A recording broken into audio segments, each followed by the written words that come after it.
आप सभी भक्तों को दास का प्यार भरा राधे राधे। जय माता दी। आप सभी भक्तों को छठवें नवरात्रि की बहुत बहुत शुभकामनाएं। आज हम इस वीडियो में यह चर्चा करेंगे कि माँ की कथा क्या है, वह पौराणिक कथा, माँ की अर्चना वंदना किस प्रकार करें और माँ की पूजा करने से हमें क्या प्राप्त होता है और माँ से हम क्या सीख सकते हैं, माँ हम सभी भक्तों को क्या कहना चाहती हैं, इसके बारे में हम इस वीडियो में चर्चा करेंगे। तो आप सभी भक्तों से अनुरोध है कि अपनी इस दास को सपोर्ट कीजिए, चैनल को सब्सक्राइब कीजिए और इस ज्ञान को और बढ़ाइए, क्योंकि ज्ञान बढ़ाने से बांटने से बढ़ता है। तो चलिए शुरू करते हैं। आज नवरात्रि के छठवें दिन माँ कात्यायनी का पूजन होता है।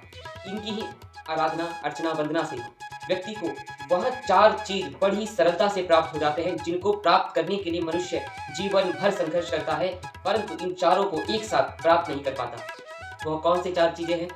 धर्म, अर्थ, काम, मोक्ष। यह चारों चीज व्यक्ति को माँ कात्यायनी की आराधना करने से, निष्ठा से, ये बड़ी ही सरलता से माँ उनको प्रदान कर देती है।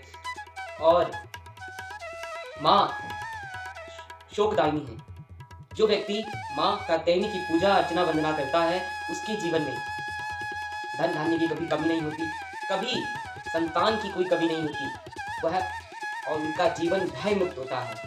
उनकी जो माँ की आराधना करता है, उनको किसी से भय नहीं होता, उनका जीवन भय मुक्त होता है। उनके जीवन में से सारा कष्ट संकट माँ हर लेती है। यह माँ की करुणा है। तो आइए जानते हैं कि वह पौराणिक कथा क्यों माँ को कात्यायनी नाम पड़ा और माँ के इस रूप का क्या कारण है और हम इनकी इस रूप से क्या सीख सकते हैं। कात्याय गोत्र में विश्व प्रसिद्ध महर्षि कात्यायन रहते थे। कात्यायन ऋषि ने माँ पराम्बा जगदम्बा उनकी आराधना अर्चना वंदना और घोर तप करके माँ को प्रसन्न किया। और माँ जब उनसे प्रसन्न हो गई और माँ ने कहा कि वत्स मांगो, तुम्हें क्या चाहिए? तो उन्होंने कहा कि माँ मुझे आप चाहिए। देखिए, कभी भी भगवान आपके सामने आए, आपकी पूजा से, आपकी अर्चना वंदना, तब से भगवान प्रसन्न हो गए और भगवान से आपको मांगने के लिए कुछ मिला। भगवान ने कहा कि कुछ मांगो बस। तो आप लोग क्या मांगेगा? आप लोग धन दौलत ऐश्वर्य यश कीर्ति, इन सब से क्या होगा? देखिए, एक भक्त हमेशा भगवान को ही मांग लेता। तो इसी प्रकार कात्यायन ऋषि ने भी माँ को ही मांग लिया। माँ से कहा कि माँ आप इस दास के घर में पुत्री रूप में जन्म दीजिए, मैं आपको पुत्री रूप में प्राप्त करना चाहता हूँ। माँ ने कहा कि तुम्हारी यह इच्छा अवश्य पूर्ण होगी। तो माँ ने कात्यायन ऋषि के घर में जन्म लिया, इसीलिए माँ का नाम कात्यायनी देवी पड़ा। माँ कात्यायनी देवी का यह रूप बड़ा ही गुणकारी है और माँ का ये कात्यायनी रूप शोधकारी है, शोध काव्य। इसीलिए इस वैज्ञानिक युग में, इस भौतिक जगत में, जिसमें विज्ञान का बहुत बड़ा महत्व है, इस युग में माँ कात्यायनी का बहुत ही सर्वाधिक महत्व बढ़ जाता है। माँ की ही कृपा से जितने भी साइंटिस्ट हैं ये रिसर्च कर पा रहे हैं, तो माँ की कृपा से। आज से बहुत वर्षों पहले जब ये साइंटिस्ट या ये नासा या और भी इसरो ये सब नहीं थे, तो हमारे भारत के ऋषि मुनि रिसर्च करते थे। माँ की आराधना करके, माँ की आराधना करने से उनके अंदर एक रिसर्च करने की क्षमता पैदा होती है। इसीलिए माँ को शोध कार्यणी भी कहा जाता है। इसकी एक और पौराणिक कथा है कि ब्रज भूमि में गोपियों ने भगवान श्री कृष्ण को पति रूप में पाने के लिए माँ कात्यायनी की यमुना तट पर पूजा अर्चना वंदना की थी। और माँ गोपियों की इस पूजा से प्रसन्न होकर माँ ने यह वरदान दिया था कि द्वापर युग में भगवान श्रीमन नारायण श्री विष्णु श्री कृष्ण रूप में अवतार लेंगे और अपने रूप में स्वीकार करेंगे। आपके पति भगवान श्री कृष्ण ही बनेंगे। तो इसीलिए ब्रज भूमि की अधिष्ठात्री देवी माँ कात्यायनी को कहा जाता है। माँ के 4 भुजाएं हैं। माँ के दाहिनी भुजा के ऊपर वाला हिस्सा माँ की अभय मुक्त है और नीचे वाला हाथ माँ की वर देने वाला है कि माँ सब कुछ लुटाने वाली है, बस कोई भक्त चाहिए जो उनकी अर्चना वंदना कर सके। और माँ के दाहिने हाथ में तलवार है और नीचे वाले हाथ में, माँ के हाथ में पुष्प है, कमल। देखिए, कमल बहुत ही प्रसिद्ध और बहुत ही सुंदर पुष्प है। जिस किसी को भी दिया जाता है तो उसके मन में एक आनंद उठता है। तो देखिए, अपने दुश्मनों को कमल दीजिए।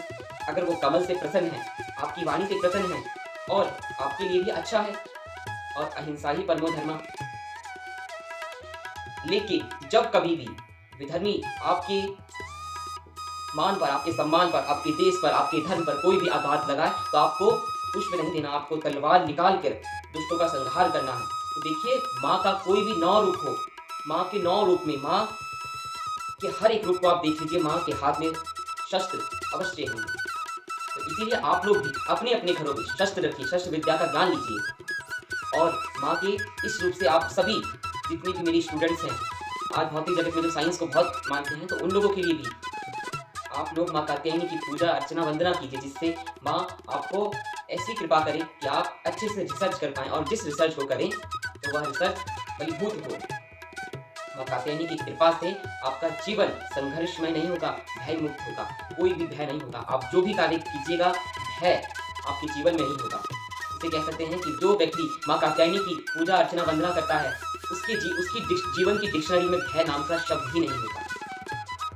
तो इसलिए मेरे प्यारे बच्चों, आप सभी माँ की आज 6वें दिन माँ की पूजा अर्चना वंदना कीजिए, जिससे माँ 4 चीज देने वाली है, धर्म अर्थ काम मोक्ष। व्यक्ति मनुष्य इन 4 चीजों के पीछे ही जीवन भर लगा होता है, धर्म अर्थ काम मोक्ष। आज 2 चीज रह गया है, अर्थ और काम, अर्थ और काम। तो इसीलिए मेरे प्यारे बच्चों, आप सभी माँ की आराधना कीजिए, जिससे आपको धर्म का ज्ञान होगा। जब धर्म का ज्ञान होगा तो अर्थ होगा, अर्थ के साथ काम और मोक्ष, फिर माँ की सेवा में समर्पित। बोलिए श्री वृंदावन बिहारी लाल की जय, जयकारा शेरा वाली दा बोल सच्चे दरबार की जय। हे मैमी सचिया जोता वाली माता तेरी सदा ही जय।